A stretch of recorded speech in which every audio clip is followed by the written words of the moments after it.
So, those that have been watching for a while now know that what I do is I record parts and then I'll just pretend as if I'm carrying on, so someone who, say, 2 months down the line goes to watch a series will just see it blend in seamlessly as if I've done one huge fucking 7-hour playthrough.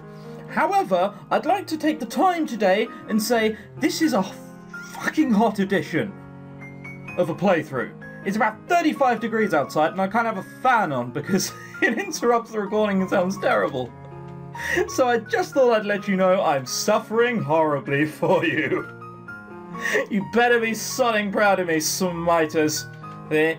You smite and be evil and I'll keep doing things like this. Also, if you're watching this tonight, which I know you are, you've missed my live stream every Sunday. Links in the description below as to where to find that. So, should we get cracking with Autumn's Journey? Yes, I think we should. Alarm bells went off in my head and I made a giant cross with my arms to dissuade him. Oh no, banned. I'm banning this subject. As if I could accurately answer those type of questions anyway. If you don't ask, I won't ask how it works between dragons. Ah, right, I agree. I think we're all off for the best there, really, aren't we? He appeared so awkward that I couldn't help but laugh, and as soon as we were chuckling over our quick diversion, he made a very quick move from sad to happy there. It's just like, oh, I don't know what to say. Do I run? Do I apologise? Oh no, sorry. Alright, let's keep going. I can show you around one of the farms. Goody gumdrops. Okay. One of the barns was open. It actually belonged to an old friend of my family. I casually strolled in, pointing to various equipment. Also, another quick secret about the Tenarium Empire. When there's a sporting event on, yes, I watch sport, I now have a live text commentary on in the background so I can see the score. You can't say I'm not dedicated. Ilmari gestured to a device in the corner. Don't worry, it's not distracting, it's only cricket, not much goes on. What does that do? It's a churn. You use it to, well, churn milk or cream into butter. In the nicest possible way, orally, I don't think he's ever had to do that. Cream? Butter? Yeah, exactly. Here, I'll demonstrate, pretending, of course. I approached the cylindrical wooden tub and touched the stave. He's not even going to know what milk is. Basically, you plunge this up and down and it'll shake the liquid and eventually turn into a solid. Do they know what a liquid is? Milk, cream and butter are all types of food. As I explained, the house owner entered carrying 2 buckets filled to the brim with something. Hi, Bryony. I saw you showing our friend around and I thought you'd like to demonstrate the real thing. So, Bryony's come in and he's just like, so this person doesn't know how to churn or what it is. And they've decided not to question that. Very friendly. Very friendly. Bit weird. I would. If someone was in my garden and they're like, oh, well, what? Milk? Butter? Cream? I'd be like, where are you from? Samoa? I think even in Samoa you should know. Whatever. I'll just punch him in the face. I mean, look at him. He's got a very punchable face. Boy, the one I smile. She sets the buckets down. I stared at them expressionlessly. I wasn't planning on staying. I want to see it. It's not yours to see. You're my guest. We go where I fucking want to. Between Ilmari's persistence and my inability to decline a request from my mum's friend, I gave in. Right, I'll show you, Ilmari. But then, afterwards, you can show him how to milk cows. What? No. Why would I do that? That sounds like a terrible idea, can we not? Fine, I'll do it. Oh. This just sounds like a very... Yeah, exactly. She got roped into chores. This is just Bryony's way of going, so she wasn't confused about someone who didn't know how to churn butter and all these things. She was like, hang on a second, I see a way of people doing my jobs for me. More time to play on my NES or whatever games console they'd have back in these ancient times. I wasn't sure how, but I got roped into chores while showing Ilmari around. His questions were endless and he seemed to enjoy every minute of it. Whenever I offered him to take over, he'd shake his head and say he'd probably mess up. I want to be shown, but not do it myself. He'd be a terrible partner during sex. He'd be awful. Oh no, it's fine, you've done me, I'll just sleep now. Bastard. I had the feeling he was just saying that. At least he loved the apple orchard. Orchard? Orchard? Orchard? No, it is... Oh, fuck it. You know, that word. When I was finally able to guide him there. It was late evening when we returned and I was rolling my aching shoulder. Even my calluses have calluses. I haven't done farm stuff in years. I'm surprised I remembered it all. And I have to, like, be a guard for someone. This is not going to go well. I had been more focused on my sword training and patrolling duties as of late. But did you have fun, Ilmari? He grinned brightly like a child who had just left the sweet shop with a pocket full of cookies. He is easily amused. He'd be a very cheap date. I did. I thought it was really interesting. I don't know if I'd call it interesting, but I guess I've been here so long that it's all routine to me. If I was a knight, I could do more things. Nothing. Merely thinking out loud. Definitely don't question it, so I can have an emotional moment about how long I've wanted to be a guard and people won't let me. No. It wasn't that. Damn. It was just merely thinking out loud. Who knew? You sure do have a lot of questions regarding Heavenkind. Sorry about that. I naturally love learning about new things. In return, if you have any questions about Dragonkind, I'll be happy to answer. How often do you fly? Is it like the God complex where you just watch us all in the shower and masturbate slowly? It totally is, isn't it, you sick bastards? I can see it already. He stopped and shyly fidgeted with his hands, and I could tell he was anticipating an inquiry. Don't offer if you're then going to turn around and be like, nah, it'll be alright. Freak. Confess you want to touch his ears. I don't want to touch his ears. Have you seen how fragile they are? I'll probably rip them off. Ask how he knows your language.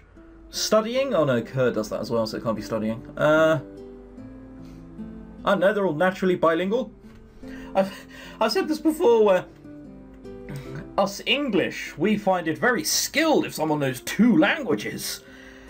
And you're bilingual, and then like you go abroad, and other than, I don't know, like, America, not counting the South. I mean, come on, that's fair. And England... And Scotland and Ireland, of course, and Wales. Welsh doesn't count as a language. Apart from those, it's suddenly everyone just normally speaks 2 languages. I speak 2 languages, and most people consider that a skill. I just consider it normal. And as soon as you go to anywhere, they all speak, well, try and speak 2 languages. Oh, well, what do I know? Ask how he knows you speak your language. It's probably what I just said. They just learn it. You speak our tongue pretty fluently. Did you learn it? Yes, from what I know, Kerr was pretty much forced to while I learned on my own. What about your own? What is it like? We communicate orderly, of course, but we also use telepathy. Well, I mean, I suppose it's a very quick way of telling if someone likes you or not.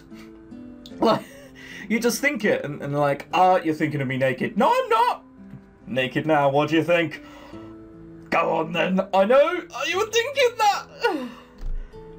Oh, what a terrible, terrible system that would be. It would, oh god, like, the whole society would just be based off sex. Well, I mean, not that it isn't now, but even more so, everyone would just be a sexual deviant. Just fucking on every cloud in the streets, outside shops. It's like, oh, I have this baguette, I may as well put it to use. Ugh. Well, I suppose they can leave the French for that. What's that exactly? No, alright, I'll give you the benefit of the doubt, rural community and such. It's sort of like projecting one's thoughts to another person. Of course, you need to wish for the person to pick up those thoughts. Damn it, my dreams have gone up in flames!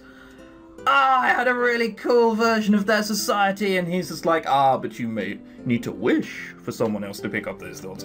So it'd be really awkward as well when confessing your love to someone. Because you'd be like, I kind of want them to know, but then I don't want them to know. And then when you're going, I kind of want them to know, the gods would be like, good enough. And then that person would read it, and they'd be like, I kind of don't know. Dragonkind don't normally live in close proximity to another, so it's useful to us. Wait.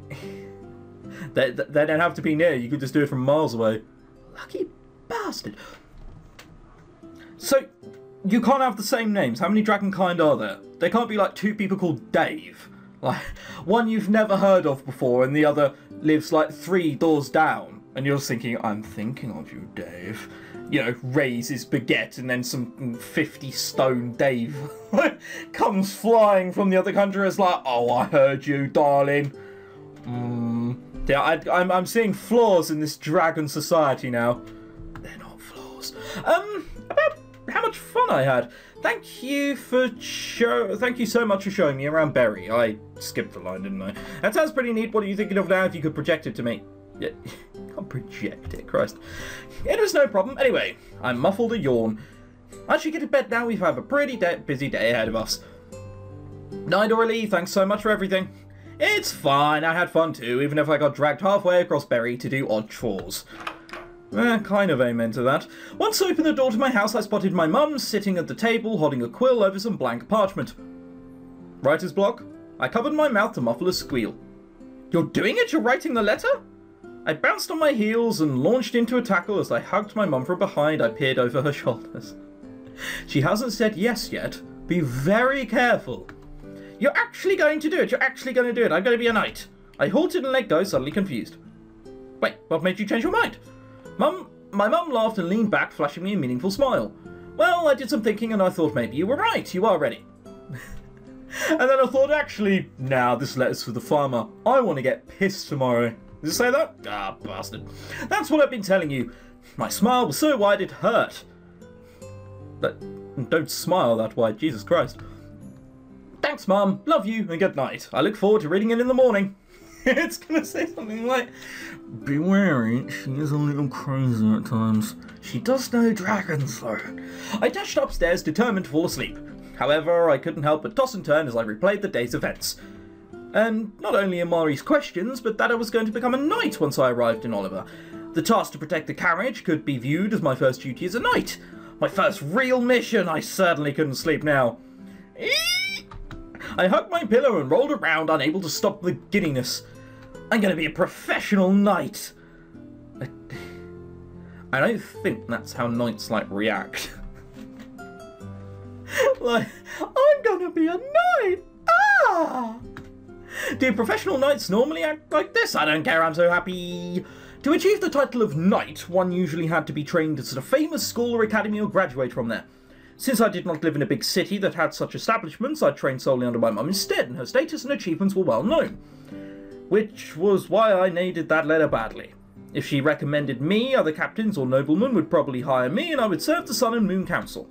And I'd be able to see more of the Ishtar outside of Berry as a real knight. Unable to remain still, I hopped out of bed and paced restlessly. I approached the window, not sure what I was expecting. How are those two doing anyway? It's not like Kerr can transform back and sleep when he always does. I wonder if I can find them and check on them quickly. This is a terrible idea. Snatching the blanket off the bed, I wrapped it around my shoulders and like an oversized shawl. Then I strapped on my belt and scabbard and walked out of the door. Outside, it was comfortably cool, and I found the sound of crickets and frogs soothing as I walked beside the river. I guess I was subconsciously anticipating to find Ilmari sleeping on the bank or underwater. On a whim, I entered the apple orchard. Bastard! Ah, don't tell me we're on Ilmari's route. Oh no, we've made a terrible mistake, haven't we? What could we have said that was good? Surely Can I Touch Your Ears would be the more personal. Oh shit, but maybe it's Ilmari, so he would have been like, get away! And then ran away or something. Bastard! Oh, I hope we speak to Kerr afterwards. I spotted Ilmari sitting against one of the tree trunks. His ears instantly perked up, although I had a feeling he had heard me approaching earlier. Can't sleep? Something like that. I sat down next to him. He poked at the grass in front of him dejectedly. Kerr wouldn't bond with me. Huh? Bond? Dragons bond by nestling together. I thought since we were going to be travel companions, despite our differences. He hated the idea, though. I can kind of see where he's coming from, to be fair. Kerr doesn't seem to like being touched in general, I can imagine. He stared at me, hopefully. He stopped and tucked his knees up, his arms resting around his legs. Don't you dare. What about you? I mean, is it different between Heavenkind? Yes. You freak. I scrambled to formulate an answer. Well, cuddling is something between family and loved ones. Hugs are more acceptable between friends. What did I know? My mind was full of knighthood dreams and sword skills. In no way was I the most authoritative representative regarding heavenkind relationships. Hug? You put your arms around someone and hold them close. I mime the action using my blanket. He nodded in understanding. Ah, then I guess you wouldn't, No. No. I shook my head, giving him an apologetic look. Sorry, it's not something heavenkind normally engage in. He seemed crestfallen, but nodded. I understand. A request would probably make a heavenkind feel uncomfortable, especially since we just met. Yeah, you're right. It's really weird. I'll try to be more considerate about the differences. Thank you. Oh, I playfully draped the blanket around his shoulders, and he examined it puzzlingly. It might get a bit chilly tonight, so it'll keep you warm. The gesture seemed to cheer him right up. Ah, I appreciate it, thank you, Aurelie. Well, you're more grateful than Kerr was. You're welcome, take care then. As I sauntered back to my house, easily guided by the bright moon, I spotted Kerr restlessly pacing by the door. Puzzled, I approached him. Need something? Gilmari has passed the river if you're looking for him. Nothing to do with him, but thanks for the heads up since I can avoid him easier. Sour. I would have given him a light punch to the shoulder, but I remember he hated contact. Mean, play nice, he'll be travelling with you after all. I hope you don't mind being stuck with me until we reach Oliver. I think we'll have fun. I'm looking forward to it. I've noticed. I heard you squealing even from far. My ears couldn't shut it out if I tried. Yeah, alright. Struth. Wait, how did he hear? Did I read that right? Found fun I'm looking forward to. I heard you squealing. I was in a house. How loud was I? If I heard someone from that far away squealing, I would not think it's because of an excitement of a new job, if you know what I mean. No. Ha! I'm sorry! It's something I've always wanted to do, and now it's my perfect opportunity. All the experience from my freelance jobs will finally pay off, and I'll be on the road to knighthood. Let's make tomorrow's task a successful one. Damn straight. We're guarding that wagon so the merchant's cargo will arrive safely in Oliver. Think you can handle it? He wrinkled his nose. An escort mission. Yeah, not the most glamorous duty, but it's honorable. But, huh? You can't spell glamorous with a U, and then spell honorable without a U. Huh? Hang on a minute. Alright, hang on, let's read that as we should. Not the most glamorous duty, but it's honorable. Anyway, I'm going to bed. I promise I'll stop squealing. I wouldn't have promised it. As I was about to open the door, Kerr stepped forward. Wait, he scratched the back of his neck sheepishly, surprised by his rather modest display. I looked at him intently. Yes?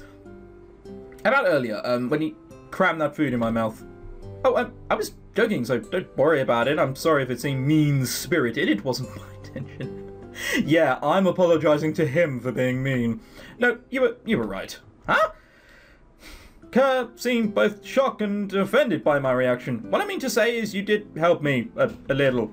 A little? I gave you a walking stick, fed you, fought a giant bird, took you to the altar, got ditched only for you to come crawling back, and I accepted you a second time. You know what? Just you're welcome would have done, but sure. Now I'm starting to wonder why I did. I feigned contemplating, and he glanced away anxiously as if dreading that I would refuse to help him now. I stuck my tongue out to appease him. No, you didn't. You didn't stick your tongue out. Don't worry about it. Maybe I was right about me having immeasurable kindness. I'm grateful, but you exaggerated a bit. You're definitely not the best Heavenkine has to offer. Alright, Treacle. Peeked, I gave him a little swift kick to the back of the leg. Ow! You're right, I'm not, but I'll definitely be the best knight. Even if I lost some kindness points with that action, I'll re-earn them tomorrow. Night, Kerr. Night. I closed the door behind me, resisting the urge to squeal about tomorrow. You've already promised that you won't do that. You can't just go ahead and squeal.